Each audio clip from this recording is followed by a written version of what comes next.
여러분 안녕하십니까? 1년 전 오늘 기억하십니까? 한남동 관저에 숨어서 버티던 윤석열 피고인이 체포된 날이죠. 그렇게 체포될 때까지 경호처를 사병처럼 부리며 체포영장 집행을 방해하는 등의 혐의를 받는 윤 피고인에 대해 법원이 내일 1심 판결을 내립니다. 특검이 징역 10년을 구형한 가운데 윤 피고인에 대한 첫 판결이 나올 내일 재판은 생중계됩니다. 첫 소식 유서영 기자가 보도합니다. 법원이 발부한 체포영장의 효력을 무시하고 대통령의 안전보호를 위한 기관인 경호처를 개인 윤석열의 안위를 위한 사조직으로 동원한 체포방해 사건. 영장이 발부된 걸 보고 거의 경악을 금치 못했습니다. 내일 이 사건에 대한 결론이 나옵니다. 윤석열 전 대통령의 형사 재판 가운데 처음입니다. 재판이 다루는 윤 전 대통령 혐의는 크게 세 부분. 체포방해 혐의와 계엄 선포 당시 국무위원 심의권 침해, 허위 언론 등 비화폰 기록 삭제 지시 혐의, 그리고 적법한 국무회의가 열린 것처럼 계엄 선포문을 꾸며낸 혐의입니다. 내란 특검은 총 징역 10년형을 선고해달라고 재판부에 요청했는데 절반은 체포방해 혐의에 적용했습니다. 대통령 경호처 소속 공무원들을 사병화하여 재판의 집행인 법관이 발부한 영장의 집행을 물리력을 동원해 조직적으로 저지하도록 한 것으로 전례 없는 공무집행 형태라는 점이 고려되어야 합니다. 법정에서 경호처의 인간띠에 가로막힌 경찰과 공수처 수사팀의 모습이 담긴 보디캠 영상이 재생되기도 했지만 윤 전 대통령은 재판 내내 본인의 책임을 인정하지 않았습니다. 스크럼 짜는 거는 저는 알지도 못했고 대통령 경호라고 하는 것은 어떻게 보면 아무리 지나쳐도 과하지 않다라고 볼 수 있는 것이고. 그렇지만 경호처 간부들은 윤 전 대통령이 경찰은 총기를 보여주기만 해도 두려워할 테니 총을 가지고 있던 걸 보여주라고 했고 이후 기관총 2정과 실탄 80발이 관전의 가족경호부에 배치됐다고 증언했습니다. 구속 취소로 풀려났던 윤 전 대통령이 다시 구속된 계기도 바로 이 체포 방해 사건이었습니다. 선고는 오후 2시부터 진행되는데 재판부가 방송사들의 중계 신청을 허용하면서 판결 순간은 실시간으로 방송될 예정입니다. MBC 뉴스 유서영입니다. 그리고 다음 주부터는 12.3 내란 자체에 대한 사법부의 판단이 나오기 시작합니다. 가장 먼저 다음 주 수요일 내란 우두머리 방조 등의 혐의를 받는 한덕수 피고인에 대한 판결이 나오는데요. 이어서 차현진 기자의 보도입니다. 12.3 비상계엄이 국헌을 문란케 한 내란 시도였는지 법원의 첫 판단은 체포방해 사건 1심 선고 닷새 뒤에 나옵니다. 피고인은 내란 우두머리 방조 등의 혐의를 받고 있는 한덕수 전 국무총리입니다. 특검은 징역 15년 선고를 요청한 상태입니다.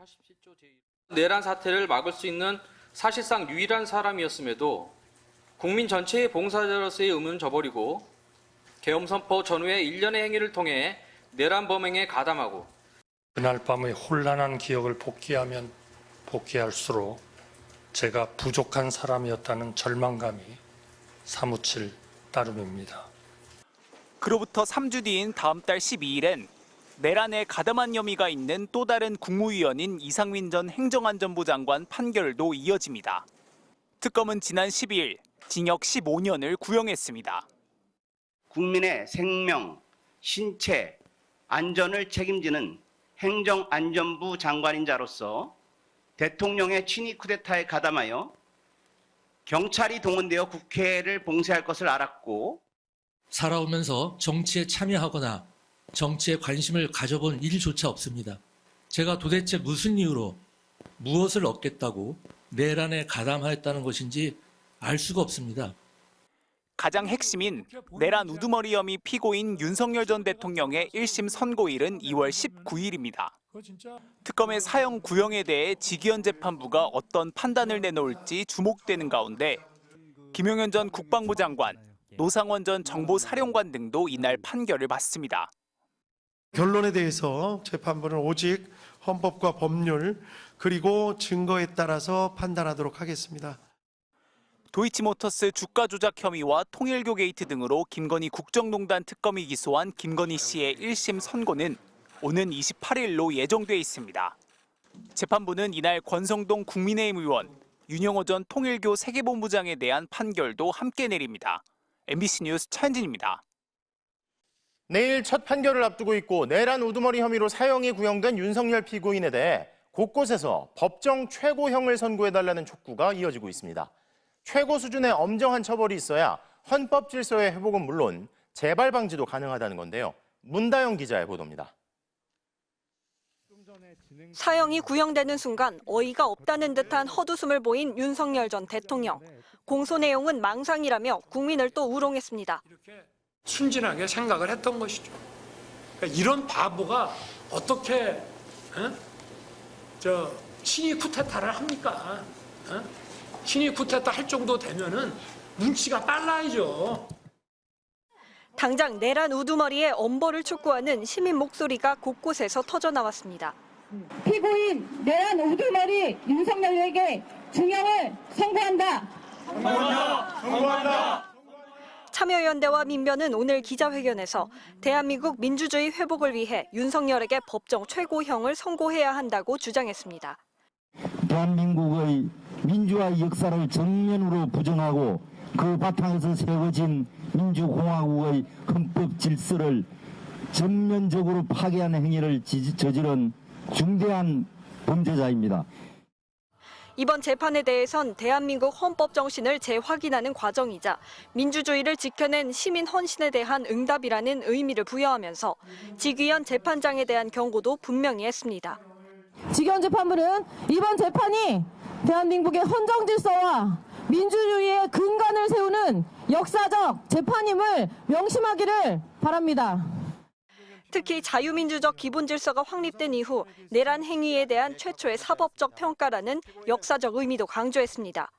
본 사건은 87년 민주화 이후 최초의 내란 범죄로서 최고 수준의 엄정한 처벌만이 헌법 질서 회복과 재발 방지를 담보할 수 있을 것입니다. 김용현, 노상원, 조지호 등 내란 공범에게도 반드시 중형 선고가 내려져야 한다면서 윤석열 일당의 중형 선고를 촉구하는 시민 18,665명의 의견서를 법원에 제출했습니다.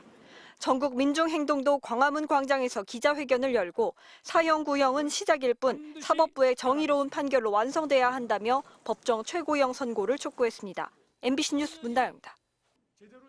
당원 게시판 여론 조작을 이유로 국민의힘 윤리위가 제명 처분을 내린 한동훈 전 대표에 대해 장동혁 대표가 제명을 일단 보류하겠다고 밝혔습니다. 이제 공은 앞으로 열흘간 소명할 시간을 얻게 된 한 전 대표에게 넘어갔는데요. 김세영 기자의 보도입니다.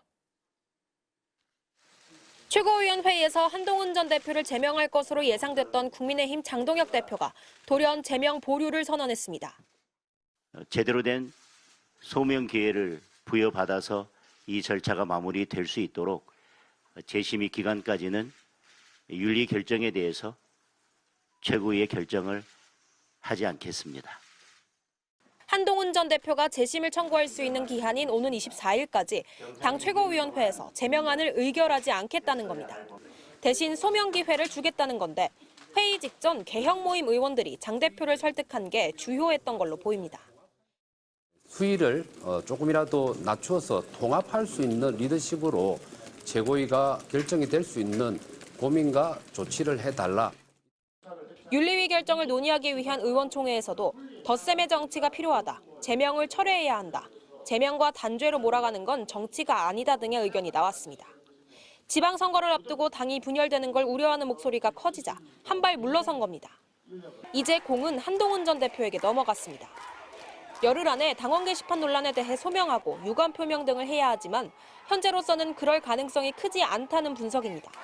한 전 대표가 이미 재심의를 청구하지 않겠다는 입장을 밝힌 데다 자칫 장 대표의 요구에 응하는 것처럼 보일 경우 자신의 정치적 입지마저 좁아질 수 있기 때문입니다. 그렇다고 한 전 대표에게 선택지가 많은 것도 아닙니다. 일각에서 한 전 대표의 신당 창당이나 무소속 출마 가능성을 제기하고 있지만 이른바 친한계의 상당수가 비례대표인 만큼 국민의힘을 떠나 정치 세력화하는 건 사실상 불가능하다는 관측이 우세합니다.